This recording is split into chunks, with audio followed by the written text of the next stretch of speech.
Thank you so much for inviting me today. I'm Pamela Mulloy, and I am the author of the novel As Little as Nothing. I am also an author. My first book was The Deserters, and I'm also the editor of the New Quarterly, which is a literary journal here in Canada. I have lived in England and in Poland and in the United States. And I'm coming live from Kitchener-Waterloo, where I've lived for the last 15 years with my daughter and my husband. So I'm going to talk to you about my novel, my latest novel, which is As Little as Nothing, which is a literary historical novel, which is set in the year before World War II in the south of England. And it's really a kind of exploration of early feminism through reproductive rights and through women who took up flying, which is also something that was happening during that time. I'll tell you a little bit about the book, about the story of the book, and then I'll tell you a bit about the backstory and a little bit about the research that I've done. I did when I was writing the book, and I'll do a brief reading and take some questions you have. So to start off with, I'll tell you a little bit about the book itself. It focuses on four main characters who live very different lives in the year leading up to a war in Europe that people did not expect or want. The first character is Audrey. She's a woman in her early 50s. She's a reproductive rights activist. She goes around the country lecturing on reproductive rights. She's middle class, middle-aged, and she lives in a Reading caravan, which is one of those sort of colorful wooden ornate caravans during the Victorian period. And she lives in this caravan near a river. The next character is Miriam, who is a young woman who has lost five children, five babies through miscarriage, her latest through stillbirth. And she takes up flying as a way of dealing with the grief that she's had. The next character is Frank, who is Audrey's nephew, and he is the one who teaches Miriam to fly. And they meet when they rescue a pilot who has crashed in the nearby village, they meet, and she takes up flying as a result of that. And the final character is Miriam's husband, who is the local shopkeeper, and also he is an avid gardener, sort of spends a lot of time in his garden, and is somewhat left behind when Miriam takes up flying. So those are kind of the main characters, and I kind of follow their lives across the year in those 12 months before the war actually starts.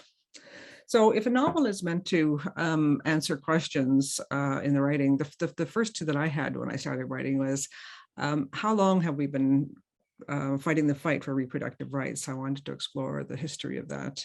So that was one of the starting points. And the other one was really just, how do people live when you have this sort of looming catastrophic event, which you may or may not, well, they didn't know that was going to happen, but we know that World War II took place. So I wanted to kind of explore how it was to live in that kind of environment. So I was trying to take things really on a day-to-day level. So the backstory for where this started was several years ago. I read a book called Spitfire Women, and it was about the Air Transport Auxiliary, which was an organization, a citizen organization in the UK that was set up to support the Royal Air Force, so in time of war. So the idea would be that they were delivering planes across the country, either from factories or planes that had been in for repair, or planes that were needed to be moved from one air base to another. So this citizen organization called the Air Transport Auxiliary, doesn't roll off my tongue very well. It's known as the ATA more usually. It was set up, and it was mostly women or disabled or elderly men who flew the planes because it was basically anybody who couldn't fly for the Royal Air Force. So they would fly. What was interesting for me is that they would go to a base and be given an assignment to fly, say, a Spitfire from, say, Bath to Bristol. And then from there, they might be given to fly Lancaster from Bristol to Manchester, and then a Tiger Moth on the next leg. So every time they had an assignment, they had a different plane, and they were given a flip book that they would put on their lap, which had the instructions for that particular plane. And so they had the fundamentals of flying, but then they had this flip book as a guide to say, how does a Spitfire work? How does the Lancaster work? So that just kind of sparked my imagination and really kind of got myself thinking about this. Also, the fact that they flew with no radios. They flew, and also with no navigational equipment aside from a compass. So they were really flying, looking at railway tracks or landmarks to take them to the bases. So incredible feats of bravery and kind of, I guess, for me, it was sort of a sense of freedom that they might have gotten, and being able to support the war, but not an organization that people know about very much. So I was really interested in this organization, but I didn't have a story. I didn't know what to do with it. So I kind of just parked it, and then I wrote my first novel, and I came back to it. So fast forward to 2017, and January of that year, it was Me Too movement, and I took my daughter, who was 13 at the time, and we went to Toronto to the Women's March. Which was really kind of an exciting event. And I started looking around at all the placards, and one of the placards I kept seeing over again is, are we still fighting this fight for reproductive rights? And so I thought, well, how long have we been fighting this fight? Because it seemed to me a more recent, sort of phenomenon from the 60s, say. So I went home and I started to do some research, and discovered that the 1930s was actually a period where there was a lot of activity around birth control rights and birth control knowledge and reproductive rights. As it happened, it was also a time when women were picking up flying. So I started to see how I could combine those two elements of what I saw as sort of early forms of feminism, and combine them to sort of explore the lives of the women, and then also kind of push it up against, because it was the 30s and the 30s ended with war, actually push it up so that it examined that period at 12 months leading up to the war. So then I had the idea and the shape of the novel at that point.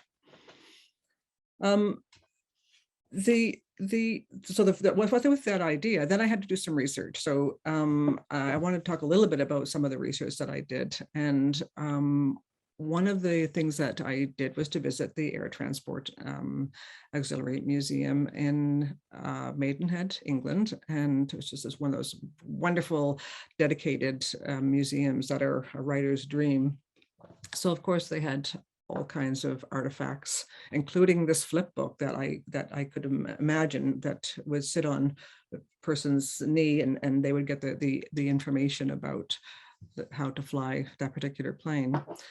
The other thing that they had was a flight simulator. So I thought, well, I've got to try this. And it sat in the middle of the museum. It was not a very big museum, but it was sort of a boxy construction. So I could actually sit down into it as if I was sitting in a cockpit, sort of rudimentary, with not a very comfortable seat and the levers. So I had the sense of flying a plane of that era, except for, of course, that I had the virtual screen, which was where I was able to look to see where I was going and where I was flying. So I took off. I flew around. I was banking. I was having a wonderful time flying around London. And as I can imagine, you guessed that I came to the point of landing, and I crash landed the plane and slid off the runway. So this was a really great experience to really reinforce my respect and admiration for the people who actually flew real planes in precarious situations, and kind of just increased my view that I'm actually not very brave, so I could only do it in a sort of simulated form. So but it was really good to kind of have that experience of imagining what it was like. So when I'm writing the pieces about when Miriam is flying, that kind of the sense of being in that very tight space and being alone up in the air was something that I was trying to kind of channel when I was at the museum. Another place that I visited, which was kind of a happenstance research trip, because I was actually not there to research the book, was the Weald Downland Museum in Sussex, the UK. And this is an outdoor Tudor living museum. So not the period that I was researching at all, but as it happens, I was having a picnic in one of the meadows with my family, my in-laws, my daughter, my husband. I looked down and there's this beautiful, colorful caravan sitting at the end of the meadow. So not of this period, it was just a curiosity. So I had to go down and talk to the museum attendant and say, what is this? What is this caravan here? And what is it here? What is it here for? So he said that it was a caravan that had been owned by a woman who he described as sort of middle-aged, upper middle class, and she had lived in it for several decades. So I asked if I could see inside, and he said yes. And it was just a very sweet, cozy place. There's sort of at the bed at the back. There's a bench on the side with 3 bookshelves, a little stove, a table. It was kind of like the early version of the tiny home.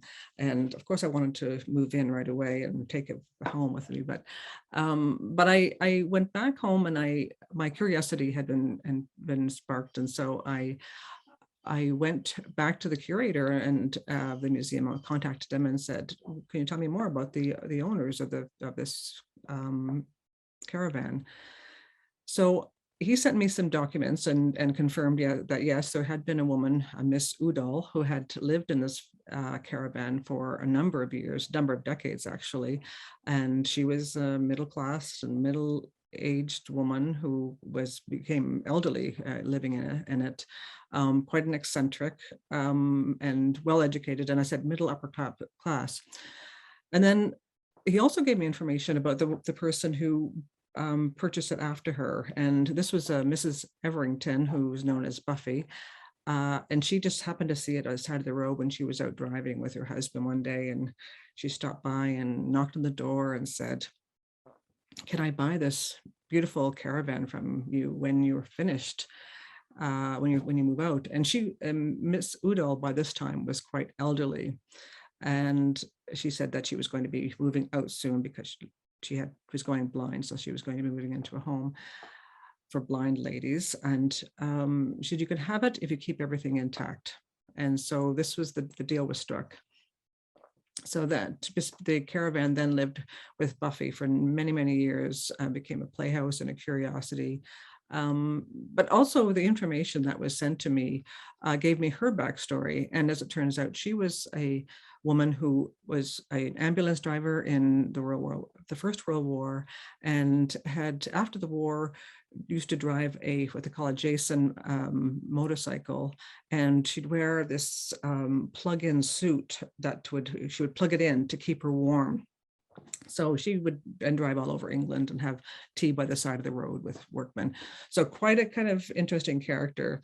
So when I learned the backstory of both of these women, I kind of took elements of both of them, and I thought that this is the person who is going to be my Audrey, who is the activist who lived in the caravan by the side of the river, someone who lives outside of society, who does her own thing, loves adventure, and really became kind of embodied that kind of interesting, eccentric feminist that I was looking for.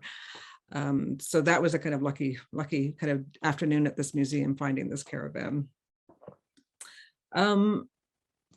The final thing that I wanted to talk about in terms of the research was the value of a newspaper archive. I subscribed to the Guardian newspaper, and like I said, I really wanted to kind of get a sense of what life was like during that time, and so I was able to. And looking through the archive, I could see that, just weeks before the war was called, there was advertisements for a tour of Europe. So people were kind of expecting to go touring Europe or buying these tours just literally weeks before war was called. So that was, it kind of spoke to me about that kind of tug is war happening or is it not happening? Because of course there was in the paper as well, there are stories of the, the signs that war were coming, because of course they were sandbagging in London. They were handing out gas masks. There was, things were not going well with Hitler. But at the same time, Chamberlain was actually in the process of discussing peace with Chamberlain was in the process of discussing peace with Hitler.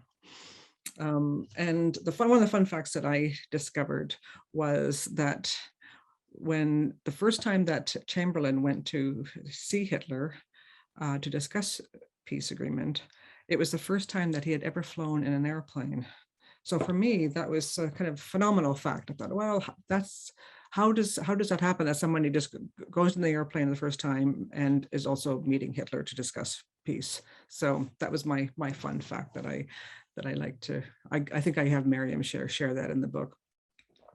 But it also kind of was a reminder that at that time, flying was kind of a unique and slightly adventurous thing to be doing. So when Miriam takes up flying and eventually joins the ATA, it is something that is really kind of stepping outside the norm of what she would be expected to do. So that was also kind of underscored that. So yeah, I spent a lot of time trolling through the Guardian newspaper to find some really interesting facts. So I think I'll stop talking about the book now and just give you, I'll just read an excerpt. I've chosen just to read the opening, just so there's no setup. And I'll just launch in. 1st September, 1938, awakening. Miriam knew she had to fly when she'd lost her 5th baby. Those luminous nights, the pearl moon casting shadows across the village as she took flight, her arms spread, her body soaring, undulating through the air currents as she went higher. Higher so that she could no longer see the village. The space in which she existed seemed at once foreign and yet her own. This was her nightly journey, the one that might save her. For 7 nights, she existed in this liminal space, anchored to her bed, anchored to the idea that there was another Miriam who had overtaken her, one who existed in the bed of clouds that blindfolded the moon. It was on the 8th morning that she heard the airplane she knew to be in trouble.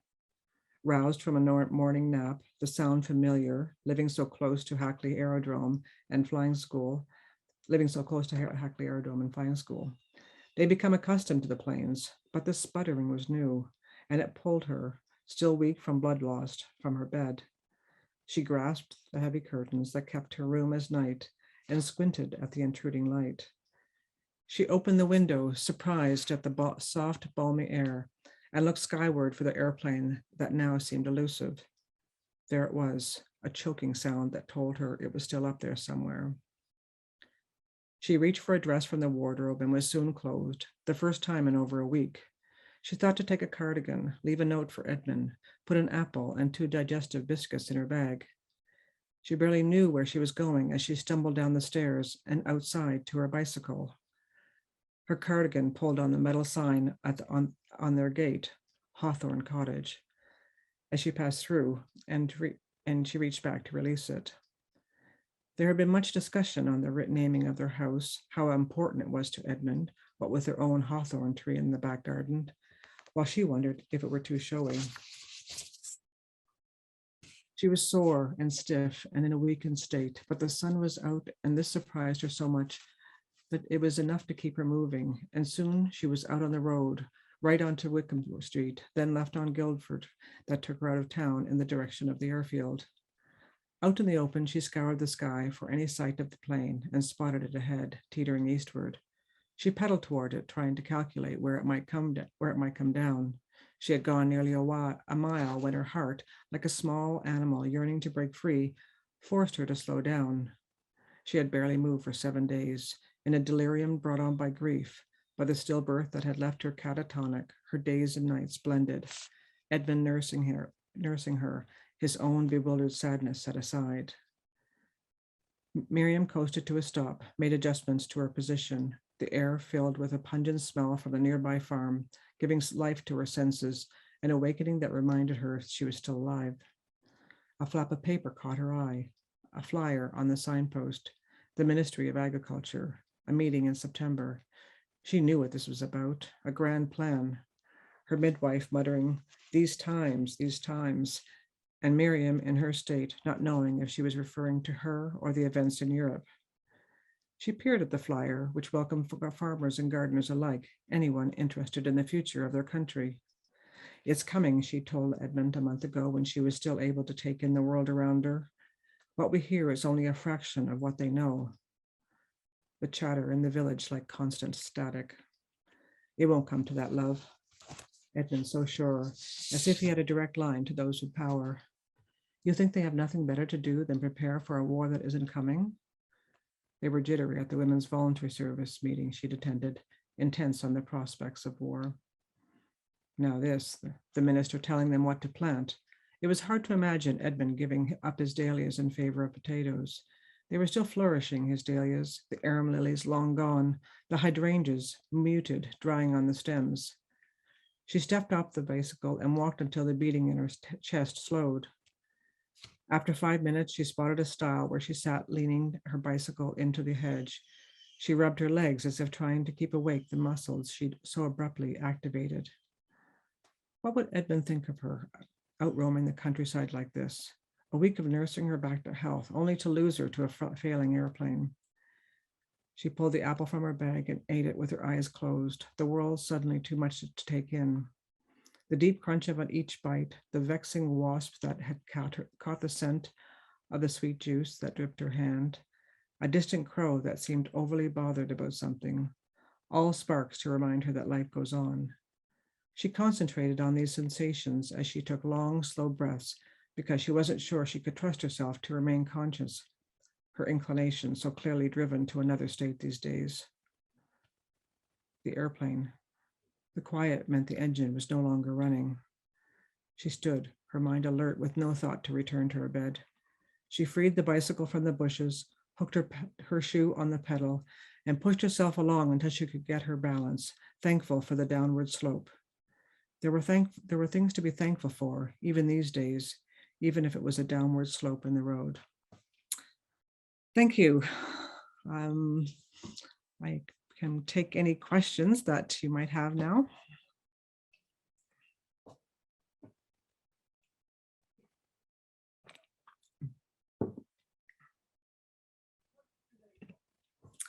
Okay, so what was the thing that surprised you most about birth control from the 1930s? The thing that surprised me most was, there's a lot of things that surprised me, but the thing that was really surprising, that people used to use Lysol as a form of birth control. You always see these sort of scary instruments that people have, but the fact that people used a Lysol for many, many years, and I can't remember how late it went, but it was surprisingly late, maybe 50s. And so that just sort of spoke to a kind of lack of knowledge that was really kind of not present at the time. And I think the lack of knowledge was a really surprising thing. I came across a newsletter by an organization that was, advocating for birth control, and they had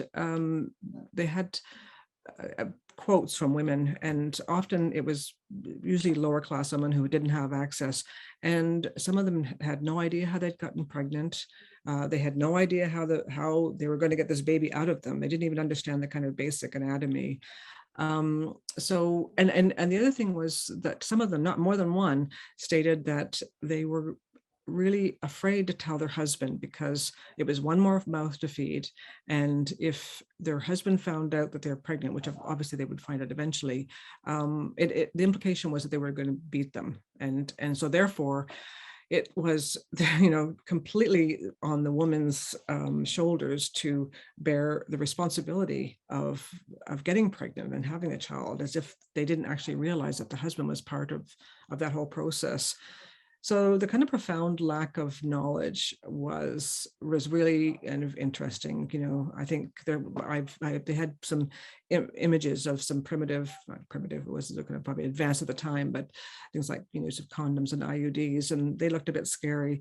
But I think it was the lack of knowledge, and of course that fell across class lines, so that, you know, that people who were upper class educated would have more access to knowledge than the people didn't have access to the lower class, lower educated. Which is why one of the things that some of the activists at the time, and that's what Audrey is doing in the book, is setting up clinics in the villages, so that people could have some place where they might be able to find that information.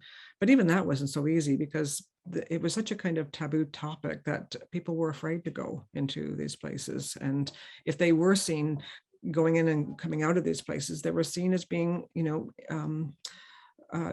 improper. It was not seen as being a positive thing. So yeah, there was a lot of things that sort of surprised me, but the lack of knowledge and the Lysol. I can't imagine the Lysol.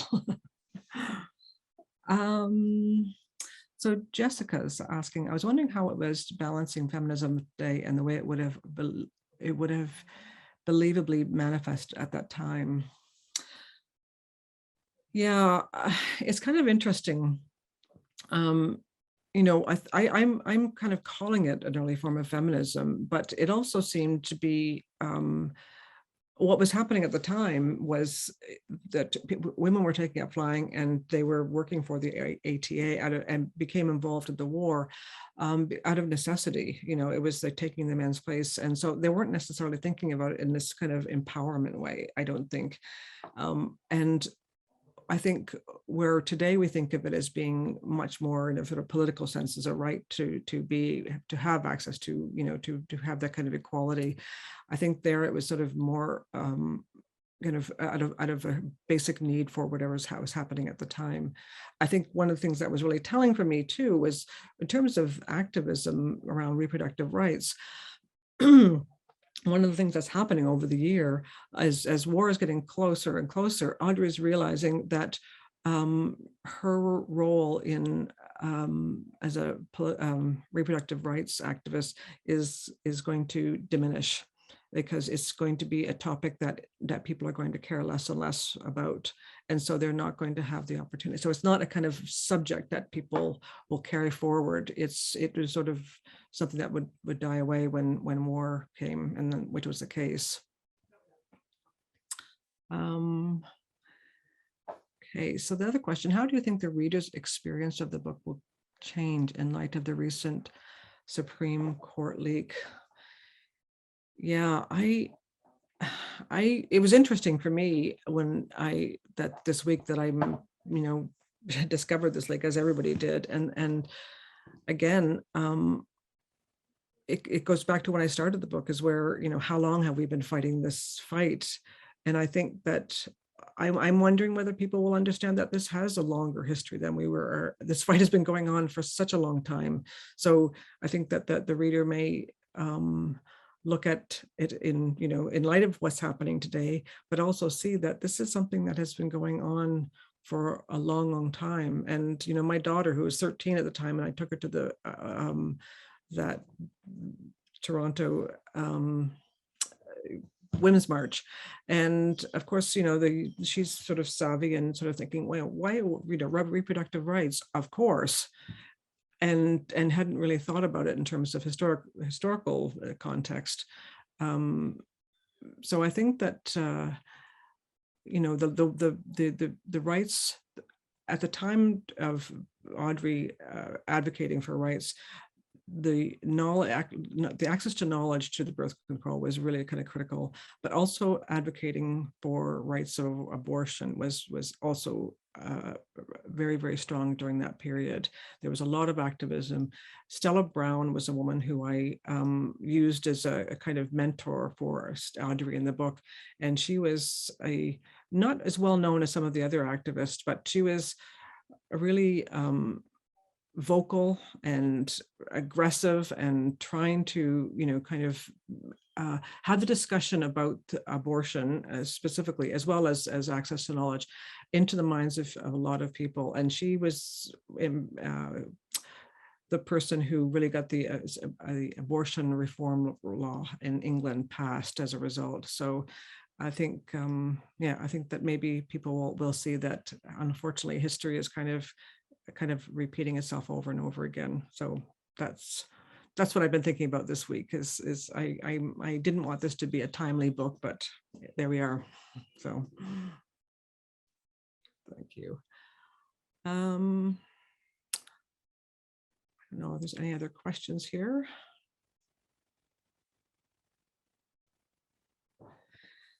Yeah, none of the characters seem to be fully taking on board the possibility of war. Are they ignoring the obvious? I think that was one of the things that was also interesting for me, was how do people live in times of a looming catastrophic events? And, I think, unfortunately, again, we have life, experience here, because if we think about those early days of the pandemic, those first few months where we thought, canceling a trip in a month's time, thinking, oh, well, I'll probably be able to go to visit, so-and-so in May. And somehow, the science was all telling us this is a pandemic that's coming, and it's coming, and it's going to be here for the next, year and a half. I could see myself sort of, you believe it and you don't believe it, that it's coming. So I think for people, I had to keep reminding myself when I was writing this, that people actually did not know that war came. The Second World War came, and it lasted for 6 years. So, for example, Edmund, who is the husband of Miriam, who is avidly a gardener, he wants to put a pond in his backyard. And Miriam saying, I think we should put an Anderson shelter in here. And so there was a sort of disconnect. And I can see why that happens, because the papers are not necessarily saying, war is here, war is coming. I was interested when I was reading through the Guardian archives, that sometimes I'd have to go searching for things that were happening related to the war. It might be on page 3 or 4, and it sort of read like a diplomatic meeting between two foreign ministers. So having the knowledge that war came and it lasted 6 years, I had to really kind of separate that and think about what it's like to live day to day. So in fact, they do feel like they are not connected to the possibility of war. But I think that's what we do. We have to kind of live in hope. When when there is this kind of possibility of a catastrophic event, we have to always live in hope that things will be okay. And also we have to live our lives in a day-to-day way, where we're actually, taking our child to the doctor, or gardening, or doing all those ordinary things. Because otherwise, we can't kind of just put our head down and say, I'm just going to wait till war comes. So yeah, I think that having them be there and not there was something that was part of the way of examining what life is like in the war. Okay. I think that there's, I can't see any other questions. We answered everybody's questions. If anybody else has anything else to add.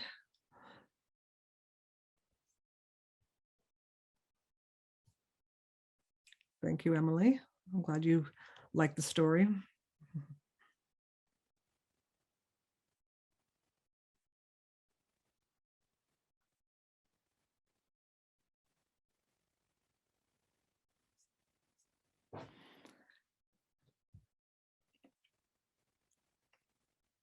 So I think there's no more questions. I think we're done.